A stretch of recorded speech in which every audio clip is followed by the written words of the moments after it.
আমাদের মধ্যে পালা বন্টন করে দিয়েছেন সম্মানিত তোফায়েল মাস্টার সাহেব, যার সাথে বাবার তথা আমার গুরুজি অসীম দাস বাউলের অত্যন্ত মধুর একটা সুসম্পর্ক ছিল।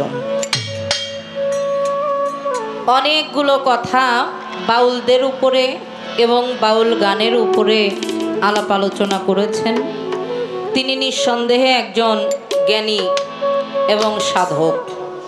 শ্রদ্ধা ভক্তি জানাই আমি তার প্রতি। রাধে বলে আমি যোগ্য নই, আমার বন্ধুরে যে ভালোবাসে আমি তার চরণের দাসী হই। আমার সাথে যে কয়টা জায়গায় মাস্টার সাহেবের দেখা হয়েছে, প্রত্যেকটা জায়গায় বাবার নাম আমি তার মুখ থেকে শুনেছি। এজন্য আমি ভক্তি শ্রদ্ধা জানাই দলদের প্রতি। আর বর্তমান বাউল গানের যে বিষয়টা শোনেন, আপনি তো মানুষ গড়ার কারিগর, আমি আপনাকে কিছু বলতে পারি না। বলি ওই সমস্ত কমিটিকে যারা ওদেরকে বায়না করে, এটা কি শিল্পীদের দোষ? আপনারা বায়না করেন বিধায় ওরা ওইভাবে গান করে। আচ্ছা, বায়না কেন করেন? যাদের কারণে পুরো বাউল সমাজকে প্রশ্নবিদ্ধ করা হয়। আসলে পুরো বাউল সমাজ তো প্রশ্নবিদ্ধ সেই জায়গাটার কাজ করে না। তারা ভালো মন্দ তো সবার মধ্যেই আছে, আছে না বাবা? আছে। হ্যাঁ, বর্তমানে বাংলার মহাসাধক বাউল সম্রাট যার গান নিয়ে রিসার্চ করে ডক্টরেট কমপ্লিট হয়েছে হবে, সেই লালন সাইজির কালামগুলো বর্তমানে যেভাবে করা হয়, লালন সাইজির আদি গানের সুরগুলো বিকৃতি করে সাইজির গানে নিজে এসটা মাতবরি করে সুর লাগায়। আর এমন ভাবে, এমন যন্ত্রপাতি দিয়ে, এমন পোশাক আশাক পরে, এমন ভাবে এই গানগুলো করে যেগুলো মানে কি বলবো, নিজেই যখন ইউটিউবে খুলে দেখি নিজেরই লজ্জা লাগে।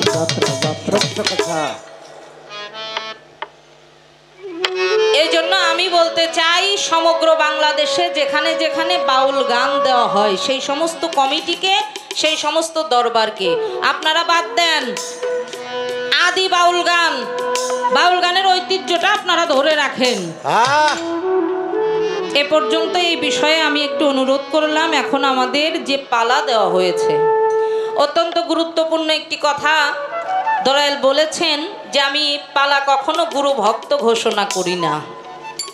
কেন করি না? যে ভক্ত হয় সে গুরুকে কখনোই প্রশ্ন করে না। বাহ্যিক জগতের কোনো চাওয়া পাওয়া একজন ভক্তের তার গুরুর কাছে থাকে না। একমাত্র চাওয়া থাকে তার মুর্শিদকে, গুরু ভিন্ন তার কোনো চাওয়া থাকে না। আর আমাকে উদ্দেশ্য করে যে কথাটা বলা হলো, অসীম বাউল, বাউল একজনই ছিল, আমি তার নামধারী বাউল। এটা আমি নিজের মাথায় নিয়ে নিলাম, এটা সত্য। কেন?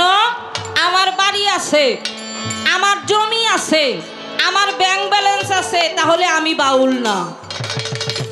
যে হয় বাউল, বাউলের নামে 10টা টাকাও কোনো ব্যাংকে থাকতে পারবে না, বাউলের নামে কোনো জমি জমা রেজিস্ট্রি থাকতে পারবে না, সে হলো বাউল। সত্য কথা।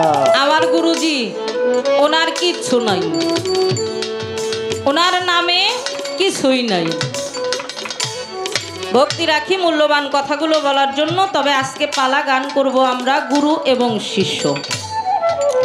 সকলের কাছে দোয়া দয়া চাই, প্রথম থেকে শেষ পর্যন্ত আমার দ্বারা যেন কোনো ভুল বেয়াদবি জ্ঞান মতে না হয়ে যায়। তো গুরু ভূমিকা দয়াল শরীয়ত সরকার, যিনি প্রকৃতপক্ষেই একজন গুরু।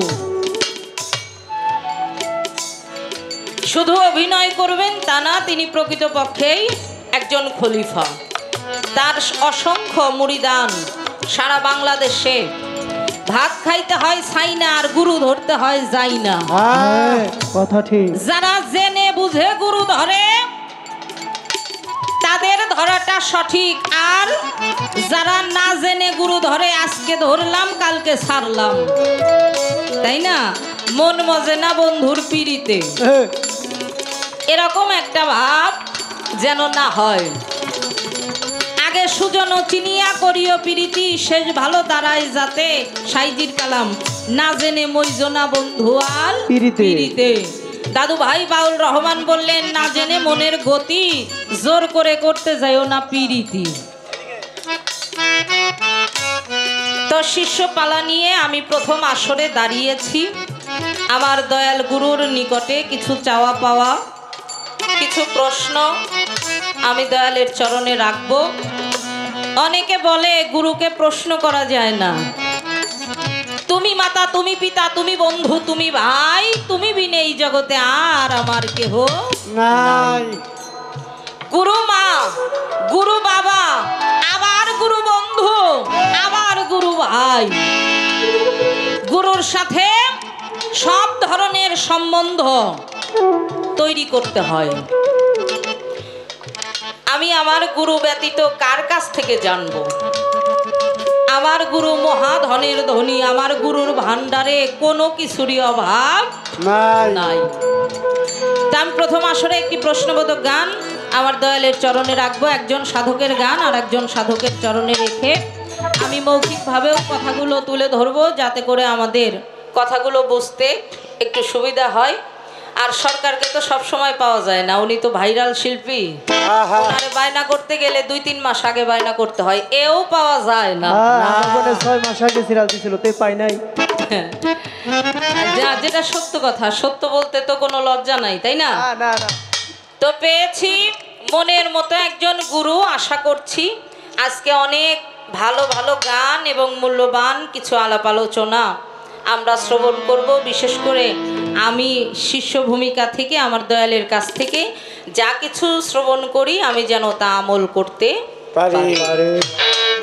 আমি একটি প্রশ্নবোধক গান আমার দয়ালের চরণে রাখবো পাক পাঞ্জাতন সম্পর্কে। পাক পাঞ্জাতন সম্পর্কে জানা বুঝার বিশেষ দরকার বাবা। আমাদের বাংলাদেশে